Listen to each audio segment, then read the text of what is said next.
Hello, ladies and gentlemen. Welcome to the Truly Odd podcast, where we give you game news and movie news. I am your host, Joe Garcia, and today is not with me, is Jonathan. It is his birthday today, so let's all wish him a happy birthday. He'll be returning with us on our next episode, Friday. So, let's jump right into it. Our first news segment today is Xbox may be coming to the Switch. According to an interview with Phil Spencer, the CEO of Xbox or Microsoft Gaming, he was talking about having the Xbox games being on multiple platforms, multiple screens, whether that be PC, phones, PlayStation, and Nintendo. Well, he basically said, streaming devices and mobile devices. So it's really hard to say what specifically he meant when he says that we would love to work and do things with Nintendo.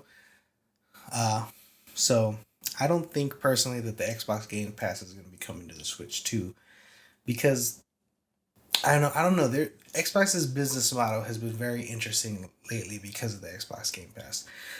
They seem to have been ignoring their Xbox console and moving on to different things when it comes to the business. And I think that this has so far been successful for them for the most part. They have a giant backer in Microsoft, so I don't think they're that worried when it comes to, income streams and stuff like that. Like PlayStation, yeah, Sony, they're backed by Sony, so Sony has their movie division, their electronics division, so they're back too, but they're nowhere near as big as Microsoft is. So I think I think they're experimenting a little bit, trying to see what happens if you get Xbox Game Pass on multiple platforms. So maybe next generation we're looking at Xbox Game Pass on the PlayStation, on the Switch 2, on the Steam Deck. So I'm not sure exactly where they're going here, but I personally think it's a big mistake. It's maybe a good gamble. We'll have to wait and see what happens in the long term. But for me, this is a big mistake. With competition brings creativity. So at the height of PlayStation, at the height of Xbox, they were making each other better because they were competing with each other. So I want them to be a competitor for PlayStation, so PlayStation doesn't start, getting their heads filled up with air and making bad decisions like Xbox did at one point. So we'll have to wait and see what happens, but I don't know. I don't really like the Xbox Game Pass being on multiple platforms. I really want them to focus on their individual console and make it the best console that they can and make the best games they can to reflect the power of their console. If they're creating games for the lowest common denominator, which, will appear to be the Switch 2 or even worse, older Xbox consoles, then their games are going to suffer for it and not be as fully developed as they can be. If you have more questions about the game development lifecycle, please let me know in the comments down below. I've been in the game industry for 10 years now, so I do have some knowledge. Not everyone's perfect. I don't know everything, but I can answer some of your guys' questions if you have any. So let me know down below. On to story number 2. Helldivers 2 creative director is taking a sabbatical. So Helldivers 2 has been in an interesting life cycle so far. They started off, guns blazing, everything was going so well for them. And then Sony had that fiasco where they were making people sign into PSN on PC, and that would take the game away from a lot of players in other countries that don't have PSN. So that really slowed things down for them.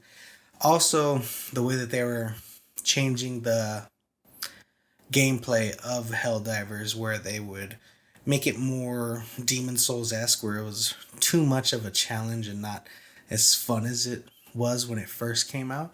When it first dropped, everyone was having fun. Everyone was nice. It was a nice challenge. It was good. And then they got to the point where they were making their guns super weak, super useless, and people stopped playing.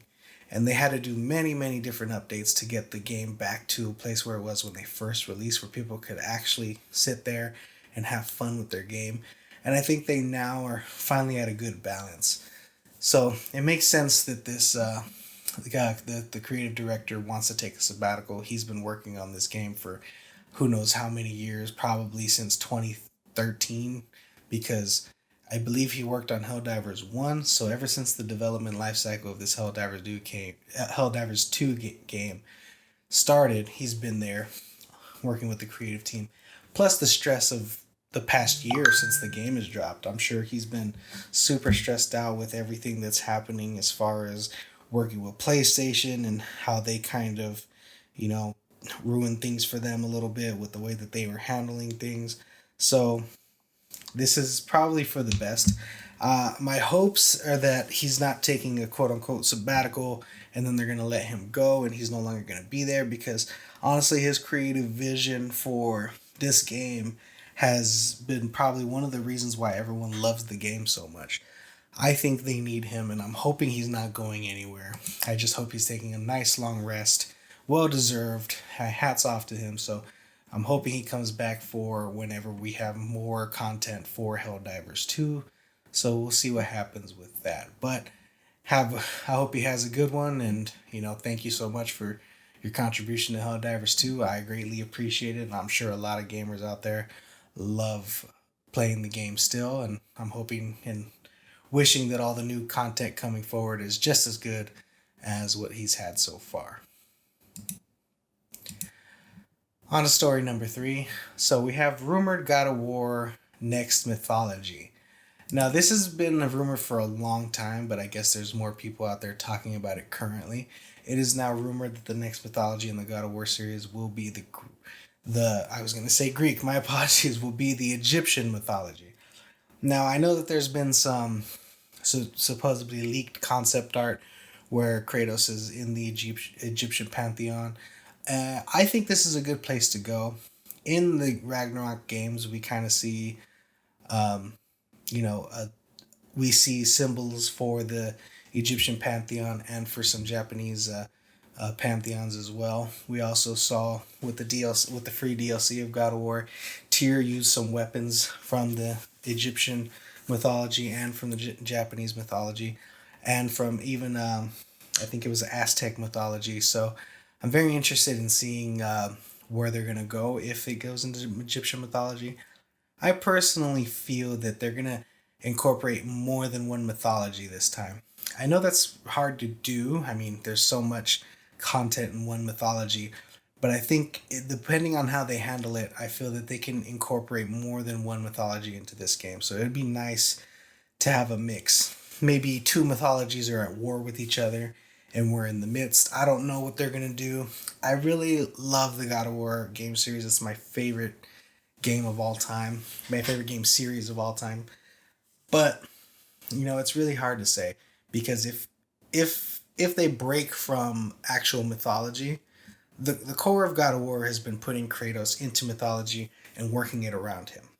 And so it's worked out, him having Loki. They don't tell the actual full story from the myths, but they bend it in a way where Kratos can be incorporated without breaking fully the whole mythology and the whole story. They have you go along with it. So if they have two mythologies at war, there's nothing that I can think of in the Egyptian mythology that has that. So they'd have to do their own thing here if they do that. So it's hard to say whether they'll do that or not. But I don't see how they would incorporate Kratos into the Egyptian mythology as far as their actual storytellings from their myths. So it's gonna have to be a whole new thing. So it's a lot of cool places where they can go with him and Atreus or Loki, depending on what you want to call him. But I'm very excited.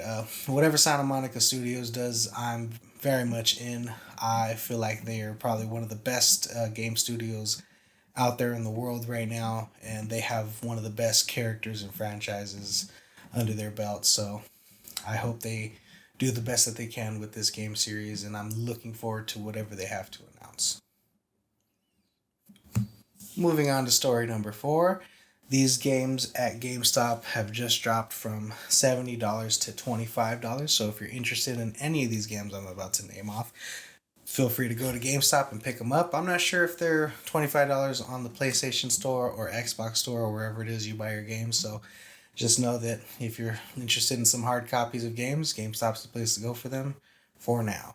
The first game on the list is Dragon's Age, the Vanguard or Veilguard. Super Mario RPG, EA Sports College Football 25, Call of Duty Modern Warfare 3, and Starfield. I feel GameStop is, dwindling over these next couple years. Hard copies of game sales are down, as we talked about in our last episode. So I think they're, trying to do their best to get customers in with these old games. And I've seen a lot of games, really not drop their price for quite some time. I think Nintendo's the worst with this so far that I've seen. It's because you can only buy their games on the Switch, so their games stay $60, $70 for a very long time. I'm sure that there's some games that released years ago that are still at that high price range, and it's a bit ridiculous. So that's the one thing I'm gonna miss about physical media once it goes within the next 5 to 10 years. So tell me what you guys think. Are you looking forward to playing any of these games? Are you hoping that physical media stays longer than the next 5 or 10 years? I'm hoping so, but let me know what you think down below in the comments. Our last game story of the day is PlayStation Plus has announced their 3 new free games for February 2025.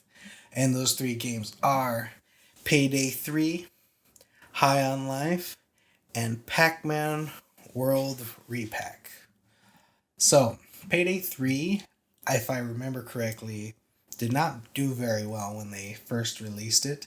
So I think this is going to be beneficial for the studio that made Payday 3 so they can get more people on the game. I'm looking forward to checking this game out. The other Paydays were a game we're pretty interested in, but for some reason, Payday 3 just never hit my life cycle. So I'm hoping to get in there on that game and check it out, and I'm hoping it's as good as the originals were.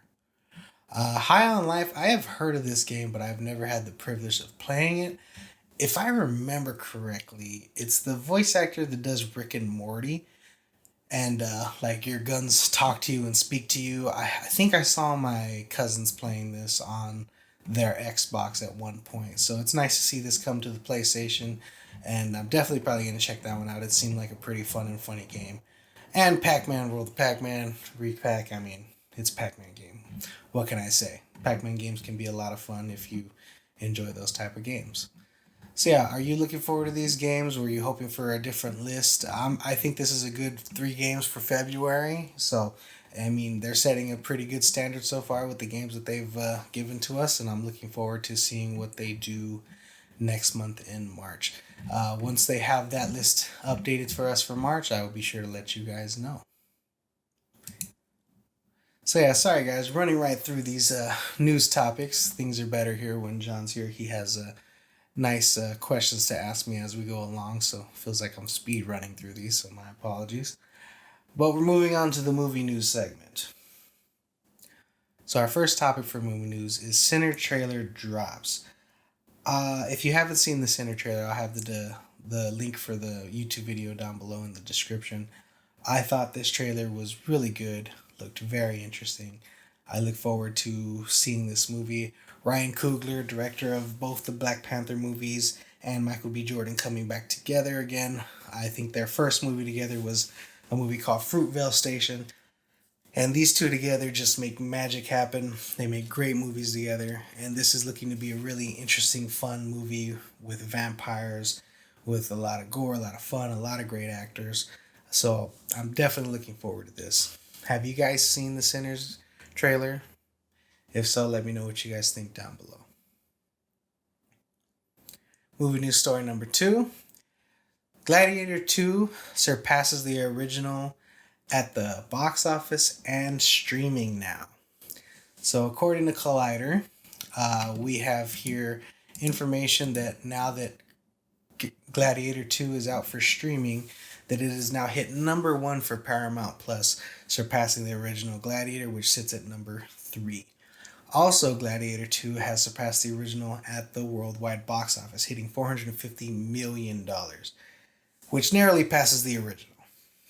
So this is good for Gladiator 2. It wasn't my favorite movie. I don't think this movie even holds a candle to the original, but it was decent for what it was. Honestly, I see why it passed the original. We have inflation, things like that, so it's hard to really, put two movies side by side that come out at different times and compare their box office as far as that's concerned. So you got to just go for what the numbers are, and the numbers are. So yeah, box office right, it has surpassed it, but you know, put some asterisks on that because there are just certain aspects that not everyone, takes into account when it comes to the box office. That goes both ways when you adjust for inflation or not. I'm sure adjusted for inflation, the original Gladiator surpasses it, but you can't really do that either because there's more circumstances than there were when the original Gladiator came out. There are probably more movies coming out now. There are a lot of different things taking people away from the theater when it comes to streaming services now that didn't happen back when the original Gladiator came out. So it's looking good for this movie. I think they should call it a success, even though it's not as good as the original was. But as far as streaming, I think this is proof that big streaming blockbuster movies need to be out in theaters first. It just goes to show that when a movie hits theaters and makes its money at the box office, then goes to streaming, that people want to watch it. They either want to watch it again, they want to show family members, or people just say, oh yeah, this movie was in theaters, let me check it out. And, proof's in the pudding. So I'm hoping Netflix is keeping an eye on this, seeing how good of streaming that Gladiator 2 is doing, so they can, start releasing their movies into theaters. I'm hoping that Narnia is their first movie, because I know that the director of that movie is really pushing for a theatrical release besides the IMAX release that they have for sure. So yeah, what do you guys think? Did you like Gladiator 2? Let me know in the comments down below. On to story number 3, Benedict Cumberbatch backtracks his comments on Avengers Doomsday. So if you don't know this, I want to say about a week ago, Benedict Cumberbatch was saying that he will not be appearing in Avengers Doomsday, that he's slated to be in Avengers Secret Wars. So he said that he hasn't heard anything and he's not looking to be in this movie. But it looks like the people at Marvel probably scolded the man, and now he's backtracking what he says. I think he was promoting one of his new movies at the Sundance Film Festival, where some Business Insiders asked him about his quote-unquote spoilers that he did for what his comments were, and his quoted is saying, "I got that wrong. I am in the next one." So are you guys excited that Doctor Strange is going to be in Avengers Doomsday and not just Secret Wars? I personally was hoping for a Doctor Strange 3 before we saw him in Doomsday and Secret Wars. At the end of Doctor Strange 2, we saw him enter a portal with, I can't remember the character's name, but it's Charlize Theron's character. I believe she's supposed to be the daughter of Dormammu, so they left a big cliffhanger there, and I don't want them to have to pick that up in Doomsday. They have enough story to tell there. But I don't know how they're going to handle it. We'll see how things turn out once the movie's released. I'm happy to see him in Avengers Doomsday. We have Doctor Doom, which I'm hoping they do him justice with Robert Downey Jr. Taking over the role. And, he's a bit wizardy, so I think it's going to be nice seeing Doctor Strange and Doctor Doom throw down in the movie. I think he's probably one of the only characters on his level of power, so it's going to be nice to see them interact with each other on screen in Doomsday.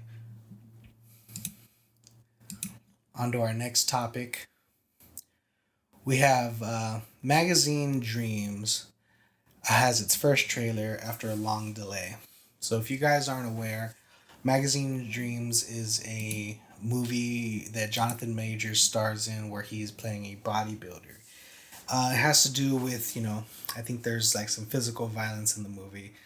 So after his whole legal situation in the past with his partner, the domestic violence dispute that they had to go with, this movie has been on hiatus and on hold and being passed back and forward between studios. And it's just one of those movies that sadly, that since the main star had legal issues, a lot of people don't want to pick it up and deal with the drama that comes with it. It seems like this is a really good performance, and who knows, it could be a very Oscar baity film, depending on how good the performance is and how good the movie is. So maybe this could be a resurgence for Jonathan Majors' career. Now, I'm not one to judge whether he deserves to have a career or not, but I don't know the whole story. I don't know the whole dispute that he had legally. But if he served his time and did what the justice system says, if he was guilty or not, and did his thing and served his due to society, then yeah, yeah, I think it's time to move on and let him build up his career again and move forward. Again, I wasn't there. I don't know the whole situation, but when someone serves their time to and their debt to society, at some point you have to forgive and move on. And I'm hoping that we can do so here. He's a really good actor. Whether he's a good person or not, that's not for me to say. But he's not the only actor that's had issues. Robert Downey Jr. has a past, and he was able to surpass and overcome all those issues. So hopefully, he has a chance to too if he's someone that deserves it. But other than that, the trailer dropping. This trailer looks really good. It seems like a great movie, but it also seems quite boring to me so far from what I've seen from the trailer. I will be interested in seeing it though. So let me know what you guys think. Are you interested in seeing Magazine Dreams? Are you guys interested in Jonathan Majors coming back and, having his career back? Let me know what you think. And our last topic for today, Jim Carrey is now the 25th highest grossing star domestically. So now that after the release of Sonic 4, Jim Carrey has now worked his way up to the 25th highest grossing star domestically of all time. I think this is well deserved. Jim Carrey is phenomenal. He's done great things like The Grinch and other things that, The Truman Show, Ace Ventura, Pet Detective. I love him very much. I wish he would do a lot more movies.